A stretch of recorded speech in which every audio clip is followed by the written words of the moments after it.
To change the country on your Shopify store, you will need to update your store settings. Here's how to do it. Log into your Shopify admin.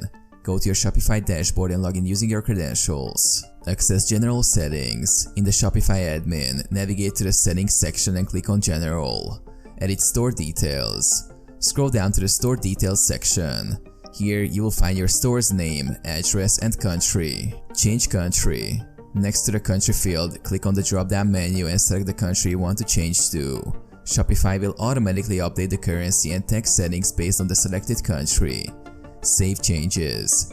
After selecting the new country, scroll down to the bottom of the page and click on the Save button to apply the changes. Review settings.